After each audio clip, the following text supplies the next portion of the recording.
Hey guys! So the glasses are off for this video. If you watched the last one I had just done, I had my glasses on and they're super reflective because my foolish self didn't order the anti-reflective coating, but now I can't see. So hopefully this won't be such a mess. This, just fair warning, I'm probably gonna tag or title this video Nightowl Ramble, another one, because this one's gonna be a little rambly.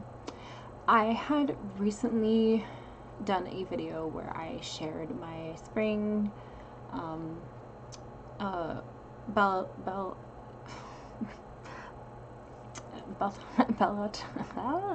Beltana altar. Oh my gosh, words today, guys. It's been a busy weekend. I'm a little frazzled. And I then showed my ancestral altar, and I discussed that I had recently purchased a Santa Muerte statue, and I was talking about my apprehensiveness to share this very unexpected turn that my path has taken. And I will get into kind of the events that led to this, but first I kind of wanted to talk a little bit about deity and why I'm sharing this with you guys and why I was nervous. Now, as you can clearly see, I am exceedingly white. I am as Caucasian as it gets. Like, I mean, I should basically be Elsa. I'm so white. I have done a genetic test, and I am 40% Scandinavian, and the rest of the percentage is mostly broadly European and English Scottish. So yeah, super like Northern European here. And I mean, you know, fair skin, blue eyes. My natural hair color is red. So I was really nervous to work with a deity that was not in my culture because of the uproar of cultural appropriation. And this is not something I want to get too heavily into on my channel because I don't really want to ignite a spark, and I don't want to put out the fire. I'm very much a diplomatic person, and I just don't want to have that kind of energy on my channel. But I do disagree with cultural appropriation. But I very much agree with cultural appreciation. And this is something that I have grown up doing. Since I was a child, have loved Japanese culture. I lived there for a little while. I went to school there for a little while. I used to take Japanese. I know how to cook some Japanese dishes. I know how to tie a yukata. I used to take martial arts. There are photos of me all done up in my karate stuff, in like sweating profusely because it was like 95% humidity in the dojo when I was like 15 years old in Okinawa. But I grew up loving and appreciating that culture, and I remember my neighbor across the street was like, she must have been Japanese in a past life, and it just made me laugh. But I remember going to Japan, and I remember going to the Shinto shrine, and I remember my host sister and my host mother talking about how Japan is so eager to share their culture with others. Now, not all cultures are like this, and I understand that. But it made me happy because there was this sense of oneness for humankind, and I always want to know about other cultures because I feel often like I was born in the wrong country. But There are many things I love about my country, but it's mostly the land.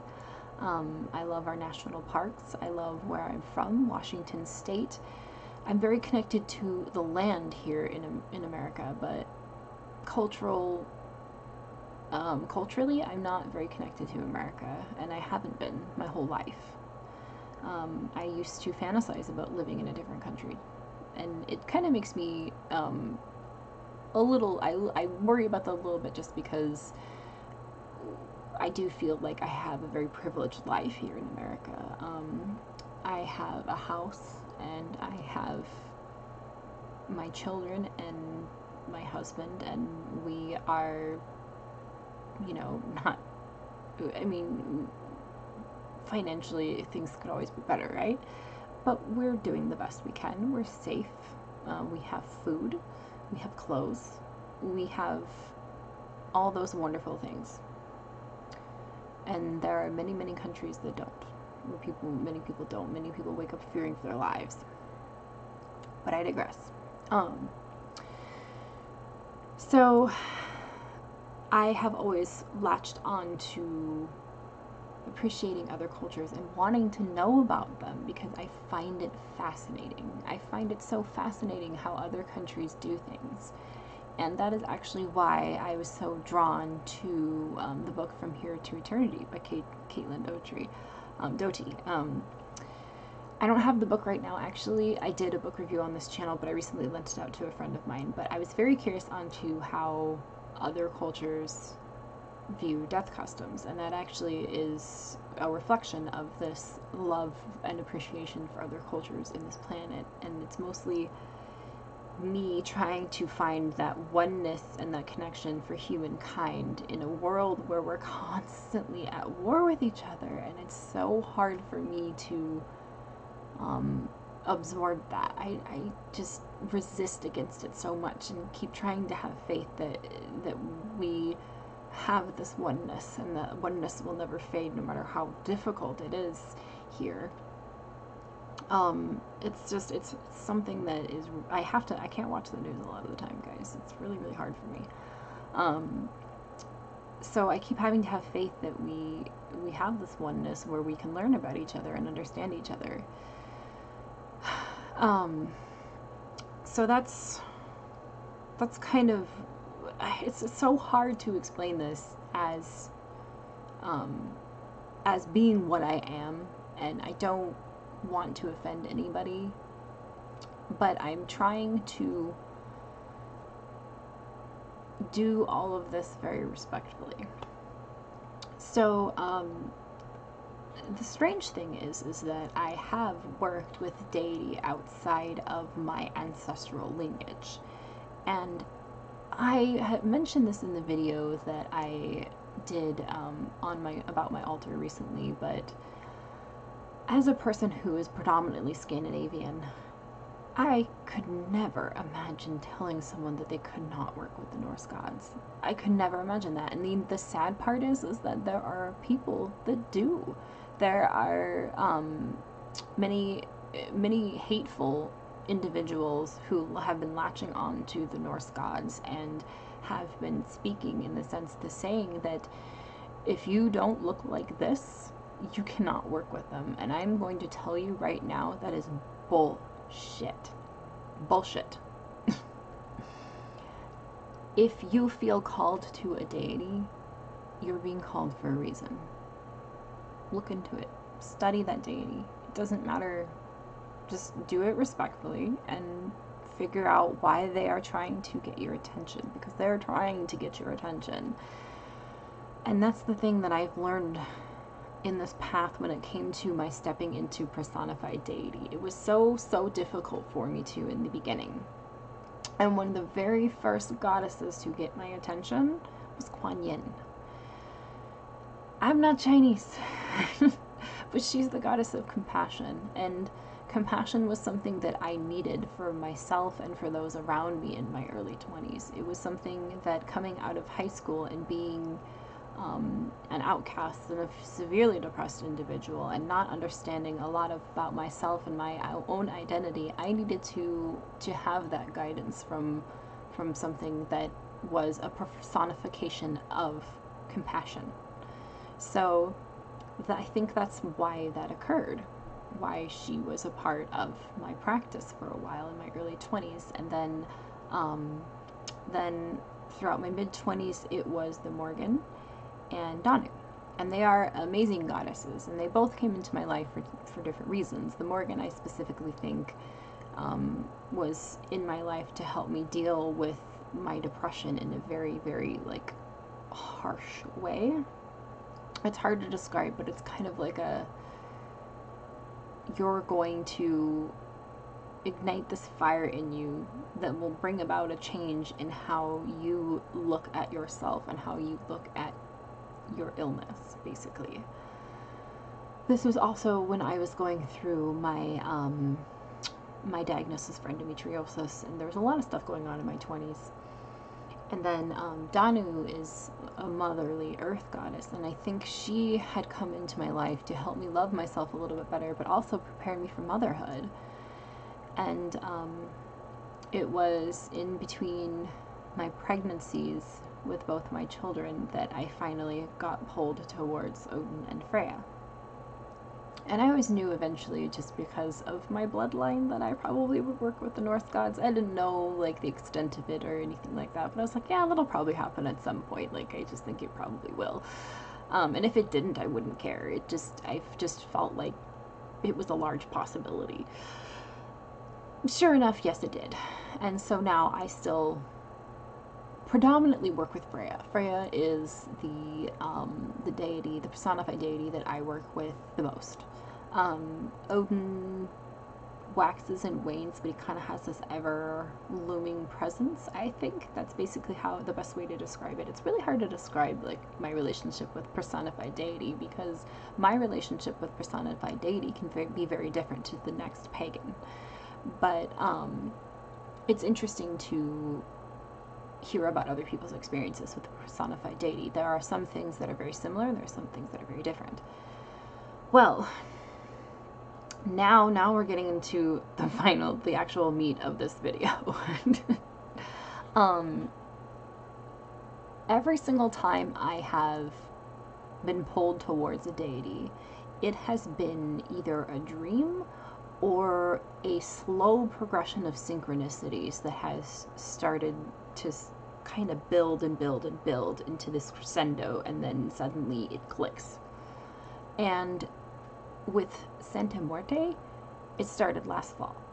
Last fall at Pagan Pride, and if you go back and you look at my video, you will notice this. I saw that they had set up a magic circle, and there on the altar that they had done was to Santa Muerte. And I remember looking at it and being intrigued, but not thinking a whole lot of it at the time. And so I just remember being like, oh, that's for Santa Muerte, that's really cool. And I was thinking, oh, it must be because, like, Day of the Dead is coming up in about a month and a half. Here, my feet are falling asleep. So I thought, you know, that experience happened, and then then October came, and Rose from the Cackling Moon was doing a October themed reading. She's got a set of them. Well, she specifically did one called the Cat's Eye reading, and it was specifically about psychic abilities. And I was like, that is perfect. I've been trying so hard to figure out my psychic abilities and trying to understand this aspect of myself for the first time ever to a full extent, which is strange because once you start to learn this about yourself, you look back at all these other experiences and you're like, oh, yep, that was something more than what I thought it was. But yeah, so Rose did a reading. There's a kitty fur. She did a reading on my abilities for me, and it was phenomenal. My last video I just did is on a recent reading that Rose did for me, and I highly recommend her. She's just incredible, guys. And if you're not subbed to Rose the Cackling Moon, her YouTube channel is The Cackling Moon, you need to do it. She did a reading, and in the reading she talked about how she felt that the image of the skull would be an image of protection for me. And I was like, well, that's odd. I've never been pulled towards that imagery really much before. But I was like, I kind of was a little puzzled by it, but I didn't think much of it. About a month later, my brother sends me a care package, and he's like, hey, I just wanted to give you guys some stuff from my recent travels, because over the last few months he had gone to Italy and Mexico. And I was like, okay, cool. And he's like, there's a little something in there for you. Don't know why, I just felt like you needed it. And I'm like, okay, you know. So I open it up. Most of it's for my kids, but this was in there. Interesting, huh? So I felt the need to put it on my ancestral altar. And then a couple weeks later, I was on the phone with my brother, which coincidentally today is his birthday. And he talks to me about how he also got one and felt the need to get one and put it next to our mother's urn, because my siblings and I all each have some of my mother's ashes in urns. So I recently received mine from my siblings, but my brother had his for quite some time, and he was like, yeah, it's sitting next to mom's ashes. And I was like, that's really strange, because that's kind of where mine is. So that was odd. And so I found that to be strange. And then after the first of the year, I did I did a meditation, and I was walking through a forest, and there was this white owl on the branches of this tree just watching me. And I kept hearing this voice tell me to follow the path. And I was just like, well, that's odd. I was like, I wonder what that owl could be representative of. And I felt like it was something to do with Personified Deity. And everyone was thinking, well, maybe it's Athena because she has a lot to do with owls. But I didn't get that it had anything to do with her. So I just kind of put it on the back burner and didn't think much of it, and, wrote it down, obviously, and all that stuff. Well, then another month passes, and I'm reading From Here to Eternity. And that is when I had the realization that Santa Muerte was female. Which I don't know what it was about that, but something about that sparked it, and it was like lightning. It's like the light bulb turned on. Just all of a sudden I was like, oh my gosh, it's her. Everything has to do with her. And I didn't quite make the conclusion to the owl yet. That actually came just a few weeks ago. I was reading a book on her because I've been studying about her lately, and realized that she is associated with the owl. On the statue I have, there's an owl with her. And then I was like, oh, yeah, no, there it is. It's just strange how this stuff works out. So I've spent my time recently learning about her and reading about her as much as I can, because this is what I do when I'm pulled towards Personified Deity. I learn about them. I read their myths. I read as much information on them as I can, because it's basically like getting to know someone. So I sat here and I thought, in this book that I was recently reading, they were talking about constructing an altar to her. And Santa Muerte is, she's a very equal opportunist deity. She's a very neutral deity. Because she's death. Death comes for all. And I at first wasn't 100% sure what had pulled me towards her, aside from the fact that I knew that I wanted to understand death on a spiritual level. Maybe this is a reflection of my grief, but also I feel like it's something that's long since coming in my path. For the last 6 years, I have been wanting to experience more with understanding my own skill, my own abilities with mediumship, wanting to have more of a stronger connection with my ancestral, my ancestral spirit, and wanting to work more with the concept of death and rebirth on a spiritual level. So I feel like she is a guide to this. But in the book that I was reading recently, it was talking about working with her, and there's a whole chapter on different spells, and I sat here and thought, I don't really want anything from her. I just want to have her presence in my home and my life, but mostly to guide me through these workings and to hopefully guide my family and, you know, those who I've lost. So I intend on keeping her statue on my altar, and I intend on making offerings, and I intend on communicating with her in the sense of understanding all of this. But I don't know if I will ever really do much spell work in regards to her. I feel like I have the connection more with Freya. If there's something that I want to manifest, then Freya's more my lady for that. But I feel like Santa Muerte, it's going to be more of like a respect sort of thing. I want to, like I said, I want to have her presence here on my ancestral altar and give her the respect because she is death.